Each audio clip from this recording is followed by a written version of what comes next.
Hi ಎಲ್ಲರಿಗೂ ನಮಸ್ಕಾರ. ನಾನು Sushma. Welcome back to my channel. ಇವತ್ತು ತುಂಬಾ ಸಖತ್ ಹೆಲ್ದಿ ಫುಡ್ಡು, ಸಖತ್ ಟೇಸ್ಟಿ ಇರುವಂತಹ ರಾಗಿ ರೊಟ್ಟಿಯನ್ನು ನಾವು ತರಕಾರಿ ಮತ್ತು ಸಬ್ಬಸಿಗೆ ಸೊಪ್ಪನ್ನು ಹಾಕಿ ತುಂಬಾ ಸಿಂಪಲ್ಲಾಗಿ ಯಾವ ರೀತಿ ಮಾಡ್ಕೊಳ್ಳೋದು ಅಂತ ನೋಡೋಣ. ಒಂದು ಪಾತ್ರೆಗೆ ನಾನು 2 ಬೌಲ್ ಆಗೋಷ್ಟು ರಾಗಿ ಹಿಟ್ಟನ್ನು ಹಾಕೋತಾ ಇದ್ದೀನಿ. ಅದಕ್ಕೆ ಚಿಕ್ಕದಾಗಿ ಈರುಳ್ಳಿಯನ್ನು ಹಚ್ಚಿಕೊಂಡಿದ್ದೆ, ಅದು ಹಾಕಿ ಖಾರಕ್ಕೆ ತಕ್ಕಂತೆ ನೀವು ಹಸಿಮೆಣ್ಸಿಕಾಯನ್ನು ಹಾಕ್ಕೊಳ್ಳಿ. ಇದಕ್ಕೆ ಸ್ವಲ್ಪ ಕ್ಯಾರೆಟನ್ನು ತುರಿದು ಹಾಕ್ಕೊಂಡಿದ್ದೀನಿ. ರುಚಿಗೆ ತಕ್ಕಷ್ಟು ಉಪ್ಪು, ಸ್ವಲ್ಪ ಕರಿಬೇವನ್ನು ಸೇರಿಸ್ಕೊಳ್ಳೋದ್ರ ಜೊತೆಗೆ ಸ್ವಲ್ಪ ಕೊತ್ತಂಬರಿ ಸೊಪ್ಪನ್ನು ಕೂಡ ಆ್ಯಡ್ ಮಾಡ್ಕೋಬೇಕಾಗುತ್ತೆ. ಇದಕ್ಕೆ ನಾನು ಸಬ್ಬಸಿಗೆ ಸೊಪ್ಪನ್ನು ತೊಗೊಂಡಿದ್ದೆ. ಆ ಸಬ್ಬಸಿಗೆ ಸೊಪ್ಪನ್ನೆಲ್ಲ ನಾನು ನೀಟಾಗಿ ತೊಳೆದು ಅದನ್ನು ಚಿಕ್ಕದಾಗಿ ಕಟ್ ಮಾಡಿ ಅದರೊಳಗಡೆ ಹಾಕೋತಾ ಇದ್ದೀನಿ. ಇದಕ್ಕೆ ಈ ರಿಕ್ವೈರ್ಡ್ ವಾಟರ್, ಎಷ್ಟು ನೀರು ಬೇಕು ಕಲಸೋದಕ್ಕೆ ನಮಗೆ, ನಾವು ಇದನ್ನು ದೋಸೆ ಹಿಟ್ಟಿನ ಅದಕ್ಕೆ ಇದನ್ನು ನಾವು ನೀಟಾಗಿ ಮಿಕ್ಸ್ ಮಾಡ್ಕೋಬೇಕಾಗುತ್ತೆ. ತುಂಬ ಗಟ್ಟಿಯೇನೂ ಬೇಡ, ತುಂಬ ತೆಳುವೂ ಬೇಡ, ಒಂದು ಮೀಡಿಯಮ್ ಕನ್ಸಿಸ್ಟೆನ್ಸಿಲಿ ನಾವು ಇದಕ್ಕೆ ಸ್ವಲ್ಪನೇ ನೀರನ್ನು ಸೇರಿಸ್ಕೊಂಡು ನೀಟಾಗಿ ಮಿಕ್ಸ್ ಮಾಡ್ಕೊಬೇಕಾಗತ್ತೆ.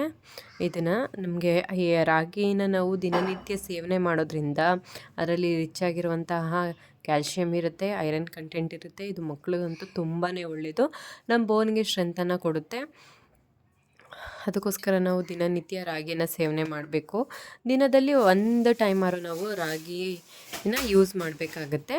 ನಮ್ಮ ಹೆಲ್ತ್ಗೂ ಕೂಡ ಒಳ್ಳೆಯದು, ಮಕ್ಳಿಗಂತೂ ತುಂಬಾ ಒಳ್ಳೆಯದು.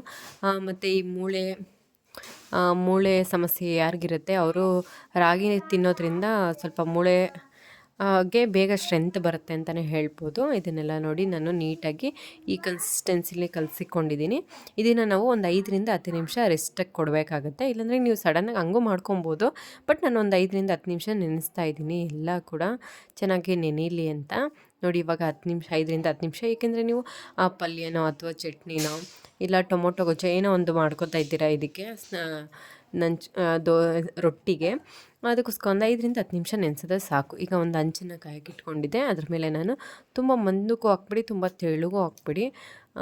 ತುಂಬ ತೆಳ್ಳಗೆ ಹಾಕ್ಬಿಟ್ರೆ ಒಂದೊಂದು ಟೈಮ್ ಬರೋದಿಲ್ಲ. ಅದಕ್ಕೂ ಯಾರ್ಯಾರು ಫಸ್ಟ್ ಟೈಮ್ ಮಾಡ್ತಾ ಇದ್ದೀರೋ ಅವರು ತುಂಬಾ ತೆಳುಗೂ ಬೇಡ, ಮಂದಕ್ಕೂ ಬೇಡ, ಒಂದು ಮೀಡಿಯಮ್ ಹದದಲ್ಲಿ ಹಾಕ್ಕೊಳ್ಳಿ. ಇದನ್ನು ಹಾಕಿ ಇದ್ರ ಮೇಲೆ ಸ್ವಲ್ಪ ಎಣ್ಣೆನ ಹಾಕಿ ಅದು ಬೇಯೋದಕ್ಕೆ ಅದು ಒಂದು ಲಿಡ್ಡನ್ನು ಕ್ಲೋಸ್ ಮಾಡಿ ನಾವು ಅದನ್ನು ಬೇಯಿಸಬೇಕು. ಒಂದು 2ರಿಂದ 3 ನಿಮಿಷ 2 ಕಡೆಯೂ ಕೂಡ ನಾವು ಅದನ್ನು ಚೆನ್ನಾಗಿ ಬೇಯಿಸಬೇಕಾಗತ್ತೆ.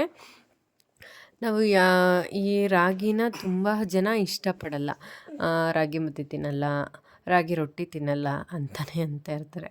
ಬಟ್ ಇದು ರಾಗಿ ಎಷ್ಟು ಒಳ್ಳೆಯದು ಅಂತಂದರೆ ಸಖತ್ ಒಳ್ಳೆಯದು. ಡಯಾಬಿಟಿಸ್ಗೂ ಕೂಡ ಒಳ್ಳೆಯದು, ಇದು ತುಂಬಾ ಹೆಲ್ತ್ಗೂ ಕೂಡ ಒಳ್ಳೆಯದೆ ಅಂತಲೇ ಹೇಳ್ಬೋದು. ನೋಡಿ ಇವಾಗ ಇದು ಚೆನ್ನಾಗಿ ಬೆಂದಿದೆ, ಇದನ್ನು ನಾನು ದಬಾಕ್ತಾ ಇದ್ದೀನಿ. 2 ಸೈಡು ಕೂಡ ನಾವು 2ರಿಂದ 3 ನಿಮಿಷ ಚೆನ್ನಾಗಿ ಬೇಯಿಸ್ಕೋಬೇಕಾಗತ್ತೆ. ಇಲ್ಲ ನಾವು ಹೈ ಫ್ಲೇಮಲ್ಲಿ ಇಟ್ಬಿಟ್ಟು ಬೇಯಿಸ್ಕೊಂಡ್ರೆ ಇದು ಚೆನ್ನಾಗಿ ಬೆಂದಿರಲ್ಲ. ತುಂಬ ಕಡಿಮೆ ಲೋ ಫ್ಲೇಮಲ್ಲೂ ಇಟ್ಕೊಂಡು ಬೇಯಿಸ್ಬೇಡಿ, ಒಂದು ಮೀಡಿಯಮ್ ಫ್ಲೇಮಲ್ಲಿ ಇಟ್ಕೊಂಡು ಬೇಯಿಸ್ಕೊಂಡ್ರೆ ಆಯಿತು. ಲಾಸ್ಟಲ್ಲಿ ಇವಾಗೆಲ್ಲ ಬೆಂದಿದ್ದಾದಮೇಲೆ ಇದಕ್ಕೆ ಸ್ವಲ್ಪ ಲೈಟಾಗಿ ತುಪ್ಪನ ಸಾವ್ಕೊಳ್ಳಿ. ತುಪ್ಪನ ಸಾವ್ಕೊಂಡು ಸರ್ವ್ ಮಾಡ್ಕೊಂಡು ತಿಂತಾಯಿದ್ರಂತೂ ತುಂಬಾ ಸಖತ್ ಟೇಸ್ಟ್ ಇರುತ್ತೆ. ಇದಕ್ಕೆ ಚಟ್ನಿನೂ ಚೆನ್ನಾಗಿರುತ್ತೆ, ಟೊಮೊಟೊ ಗೊಜ್ಜಂತೂ ಸೂಪರ್ ಕಾಂಬಿನೇಷನ್ ಅಂತಲೇ ಹೇಳ್ಬೋದು. ನನಗಂತೂ ತುಂಬಾ ಇಷ್ಟ. ಈರುಳ್ಳಿ, ಸಬ್ಬಸಿಗೆ ಸೊಪ್ಪು, ಹಸಿಮೆಣ್ಸಿಕಾಯಿ ಎಲ್ಲ ಹಾಕ್ಬಿಟ್ರೆ ಸ್ವಲ್ಪ ಸ್ಪೈಸಿಯಾಗೂ ಕೂಡ ಇರುತ್ತೆ. ಈ ವಿಡಿಯೋ ನಿಮಗೆ ಇಷ್ಟ ಆಗಿದ್ರೆ ಪ್ಲೀಸ್ ಒಂದು ಲೈಕನ್ನು ಕೊಡಿ. ಯಾರು ಇನ್ನೂ ಸಬ್ಸ್ಕ್ರೈಬ್ ಆಗಿಲ್ವೋ ಪ್ಲೀಸ್ ಸಬ್ಸ್ಕ್ರೈಬ್ ಮಾಡ್ಕೊಳ್ಳಿ. Thank you for watching.